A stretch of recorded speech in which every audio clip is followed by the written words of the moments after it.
Саламатсыздар ма? Мен облыстық полиция департаментінен боламын, апа. Есім Данияр болады. Мына садақа жәшігі кім қойып кетті мына жерге? Бұны қойған кезде бір кісілер келіп, мысалға, осындай баламыз науқас еді, соған байланысты мына арыз шағымы бар, осыған ақша жинап жатырық деп қойды ма? Или келді, мынау сізде тұра берсінші. Бүгінде кез келген дүкен, дәріхана, наубайханада садақа жәшіктері қаз-қатар тізіліп тұр.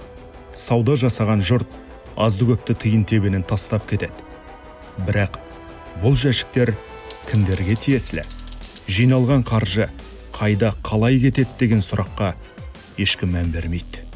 Мына ішінде ақша қаққа кетіп отқан білмейсіз ғой, Біз енді осы бойынша тексерісті жүргізіп жатыр. Бұдағы ақша, мысалға, басқа жақтан Сириядағы адамдар қаржыландырып жатыр ма, білмейміз. Қызылорда облысында жақында бір азамат ұсталды. Ол осындай жәшіктің сыртына науқас баланың суретін жабыстырып, жұрттан жылу жинаған. Бірақ тексеріс кезінде іс пен сөз қабыспады. Кім жинап алып кетеді бұны? Мешіттегісілер ме? Кім еміне келіп жинап алып кетеді? Ол садақа мынаны негізі қойдырмаған дұрыс. Салынып жатқан қордағы ақшалардың бәрі қақ кетіп жатқан білмейсіз. Экстремистік сайттарға не қылып жатыр ма, әлде біреуді қаржыландырып жатыр ма, мысалға? Кейбіреулер мәселені осы садақаның атын жамылып, өздері белгісіз жәшіктерді қойып кету арқылы бізде осындай қайырымды іске жасап жатырық деп, жиналған қаражатты ол қайда жұмсап жатыр мәселен. Біз кімге беріп жатырық деген секілді халықтың көкейінде әртүрлі жаңағы көкейтес сұрақтар болуы мүмкін. Бірнеше ай бұрын құқық қорғау органдары осындай заңсыз қойған жәшіктерді жаңағы жинап алып, олардың барлығын иегелерін жауапқа тартқан болатын. Полицияның алаңдауы тегін емес. Көршілес Ресей Федерациясында экстремистік уағызшы Абу Омар Саситлинскийдің қайырымдылықтан түскен садақаны терроризмді қаржыландыруға жұмсағаны әшкере болды. Қылмыстық сценарий ашылғанда ол Африкаға қашады. Ал жымысқы жоспарын жүзеге асыруға көмектескен сыбайластары түгел тұтқындалды. Әртүрлі енді топтар бар, әртүрлі ағымдарда бар. Сол себептен қаржы аударған кезде де өте қатты мән беру керек. Ресми арнайы жаңағы қорға берілсе, барлығы жаңағы ұстауы бар, өзінің жаңағы юстициядан өткен, мемлекеттің өзін тексеру бар, қадағалауы бар. Өйткені экстремизм, терроризм дейді ғой.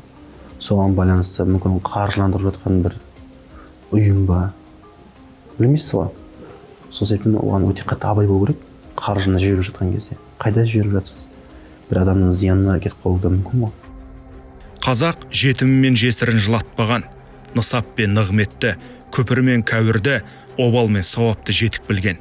Алла ризалығы үшін жасалған әрбір іс пен берілген зат садақа саналады. Бізде зекет және қайырымдылық қорының өзінің жәшіктері бар мұндай жерлерде, бірақ аз мөлшерде. Біз оның кіріс шығыс есептерін барлығын есептейміз. Оған тағайындалған комиссия мүшелері бар. Сол түскен қаржыны арнайы комиссия барып ашады, есептейді. Жылулық сыйла, алтын құрсақты батыр анаға тосын сый, тайқазан жобасы, жетім көрсені жебей жүр, әртүрлі жобаларымыз бар, іс-шараларымыз бар. Сол мақсатта ол жұмсалады. Бұның барлығы тексеріледі, арнайы қызметкерлер, мамандар оған тағайындалған. Биыл Қазақстан мұсылмандары діни басқармасы Нұр Мүбәрак университетіне түскен 30 балаға грант бөлді. Ел үлесі пәтерге жобасының аясында 500-ге жуық отбасыға пәтер сыйлады. Ал ай сайын мұқтаж отбасыларға әлеуметтік көмек көрсетілуде. Діни басқарманың есебі дайын, ал көп қордың аты да заты жоқ. Демек олар жинаған қаржыда желге ұшқанмен тең.